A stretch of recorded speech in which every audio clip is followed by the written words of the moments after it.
रात का समय था। पूरा आसमान सितारों से भरा हुआ था। ठंडी ठंडी हवा चल रही थी। इसके साथ ही चांद की रोशनी को बार बार बादल अपनी आगोश में ले रहा था। तभी आसमान में एक चुड़ैल अपनी बाहें फैलाए हुए उड़ रही होती है और उड़ते हुए खुद से बातें करती है। कितना मजा आ रहा है। पूरे आसमान में सिर्फ मेरा ही मेरा राज है। और अच्छा हुआ इस वक्त कोई भी इंसान बाहर नहीं घूम रहा, नहीं तो बिन मौत मारा जाता। माँ, वो जो आसमान में सबसे ज्यादा सितारा चमक रहा है वही हमारे बाबा है ना? जरा देखो तो वो हमें कैसे देख रहे हैं। सोनू आसमान में देख रहा होता है कि तभी सोनू की नजर आसमान में उड़ रही चुड़ैल पर पड़ जाती है, जिसे देखकर वो अपनी माँ से कहता है, माँ वो देखो आसमान में क्या उड़ रहा है। आसमान की ओर मत देख बेटा, नहीं तो वो आ जाएगी और हमें मार देगी।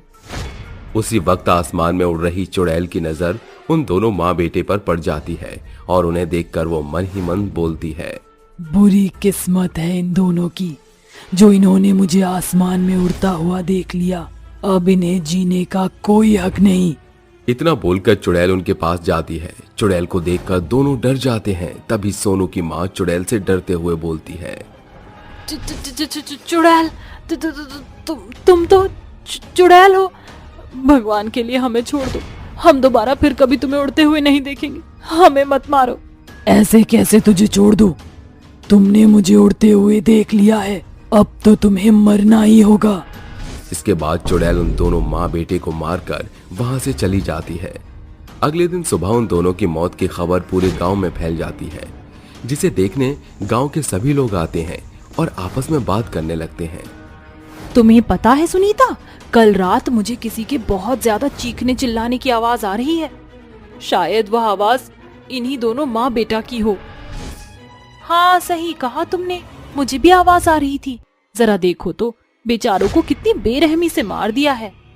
लेकिन पता तो चले इस गांव में अचानक से हो रही मौत के पीछे आखिर किसका हाथ है। सभी लोग गांव में हो रही मौत के विषय पर बात करते हैं, लेकिन कोई भी इंसान सही नतीजे पर नहीं पहुंचता, जिसके बाद सभी लोग अपने अपने काम पर चले जाते हैं। ऐसे ही दिन बीत जाता है और रात हो जाती है और एक बार फिर से चुड़ैल आसमान में उड़ने लगती है और हंसते हुए खुद से बोलती है, खुले आसमान में उड़ने का मजा ही कुछ अलग है। लेकिन इस गांव के मूर्ख इंसान इस बात को समझते नहीं और हर बार मुझे उड़ते हुए देख लेते हैं, जिस वजह से मुझे इन्हें मारना पड़ता है।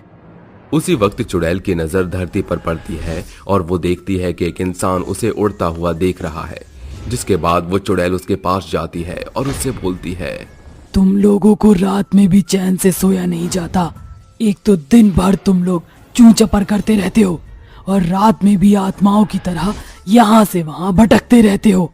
मुझे छोड़ दो, मुझे मत मारो। नहीं, मैं तुझे नहीं छोड़ूंगी। अगर तुझे छोड़ दिया तो तू मेरा सच इन गांव वालों को बता देगा। जिसके बाद चुड़ैल उस इंसान को मार देती है। सुबह होती है और गांव वालों को उसकी लाश मिलती है, जिसे देखकर वो लोग बात ही कर रहे होते हैं कि इसी बीच वहां पर गांव का मुखिया आ जाता है और उनसे बोलता है, गांव में इन हो रही मौतों में एक बात तो साधारण है, वो सभी बातें केवल रात के समय हो रही हैं। इसलिए आज से इस गांव में कोई भी इंसान रात के समय अपने घरों से बाहर नहीं निकलेगा। इतना बोलकर गांव का मुखिया वहां से चला जाता है। लेकिन एक रात की बात है, दुर्भाग्यवश उस रात वैभव अपने काम से घर लौट रहा होता है कि तभी चुड़ैल उसे देख लेती है और उसके पास जाती है। चुड़ैल को अपने पास देख वैभव बहुत डर जाता है और डर से चिल्लाने लगता है, बचाओ, कोई मुझे बचाओ, मुझे चुड़ैल ने पकड़ लिया है, मेरी मदद करो, नहीं तो ये चुड़ैल मुझे मार देगी। वैभव की आवाज सुनकर गांव के सभी लोग अपने घरों से बाहर निकल आते हैं और वो अपने सामने चुड़ैल को देखकर दंग रह जाते हैं। जिसके बाद गांव का मुखिया हड़बड़ाता घबराता हुआ एक तांत्रिक बाबा के पास जाता है और उनसे कहता है, बाबा हमारी मदद करिए। क्या हुआ बेटा, तुम इतने घबराए हुए क्यों हो? बाबा, इस वक्त हमारा गांव चुड़ैल के कहर से जूझ रहा है। मैं तुम्हारी मदद अवश्य करूंगा बेटा, शीघ्र चलो। जिसके बाद बाबा गांव में जाते हैं और मंत्रों का उच्चारण करते हैं। ओम ह्रीं क्लीं चामुंडाय विच्चे नमः, और उस चुड़ैल पर अभिमंत्रित भभूत फेंक देते हैं और उससे बोलते हैं, क्यों तू इस गांव में तहलका मचा रही है? क्यों तू यहाँ के लोगों को मार रही है? आखिर क्या चाहती है तू इन गांव वालों से?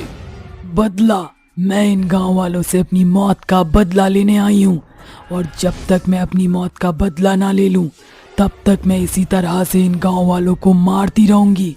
कैसा बदला? तू कौन होता है मुझसे पूछने वाला, और मैं तुझे क्यों बताऊं?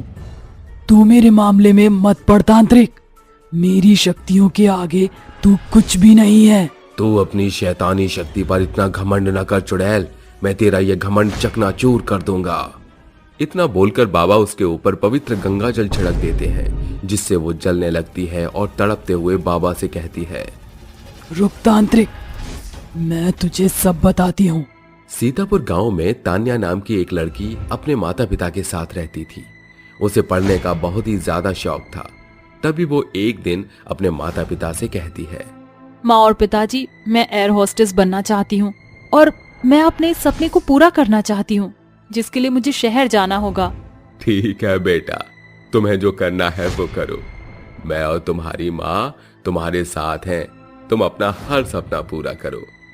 लेकिन एक दिन की बात है, तान्या के माता पिता तान्या से बोलते हैं, तान्या बेटा, एक जरूरी काम से हमें बाहर जाना है, शाम तक हम दोनों घर लौट आएंगे। इतना बोलकर तान्या के माता पिता घर से निकल जाते हैं और थोड़ी देर बाद ही तान्या के फोन पर एक अननोन नंबर से कॉल आता है। हेलो तान्या, आपके माता पिता का कार एक्सीडेंट हो गया है और उस एक्सीडेंट में उसी वक्त उनकी डेथ हो गई है। इतना बोलकर फोन कट हो जाता है। लेकिन तान्या ये सदमा बर्दाश्त नहीं कर पाती और फूट फूट कर रोने लगती है। कुछ दिन बीतते हैं और तान्या अपने आप को संभालती है, जिसके बाद वो एयर होस्टेस का फॉर्म फिल करती है और उसमें उसका सिलेक्शन भी हो जाता है। तभी ये बात गांव वालों को पता चल जाती है और उनमें से एक बुजुर्ग इंसान बोलता है, अगर तान्या बिटिया इस गांव से बाहर पढ़ने के लिए गई तो हमारे गांव की नाक कट जाएगी, क्योंकि घर की बहू बेटियां पर्दे में अच्छी लगती हैं। इससे पहले हम सभी की बेटियां इसकी तरह हो, हमें इसको मार देना चाहिए। जिसके बाद गांव के सभी लोग मिलकर तान्या को मार देते हैं। इन गांव वालों ने मुझ पर जरा भी रहम नहीं खाया और मुझे बेरहमी से मार दिया। मरने के साथ मेरी ख्वाहिश भी अधूरी रह गई। जिस ख्वाहिश को मैं जिंदा रहकर पूरा ना कर पाई, उसे मैं अब मरने के बाद पूरा कर रही हूँ। मैं मानता हूँ कि इन गांव वालों ने तेरे साथ बहुत गलत किया, पर तू इन्हें मत मार। इनके पापों की सजा खुद इन्हें भगवान देगा और तू यहाँ से चली जा। मैं यहाँ से कहीं नहीं जाऊंगी जब तक मैं अपनी मौत का बदला ना ले लूं, तब तक यहाँ से नहीं जाऊंगी। लगता है तू ऐसे नहीं मानेगी। जिसके बाद बाबा उस चुड़ैल के ऊपर शिव जी के त्रिशूल से वार कर देते हैं, जिससे वो वहीं जलकर भस्म हो जाती है और गांव के सभी लोग चुड़ैल से बच जाते हैं। जिसके बाद गांव भी चुड़ैल से मुक्त हो जाता है।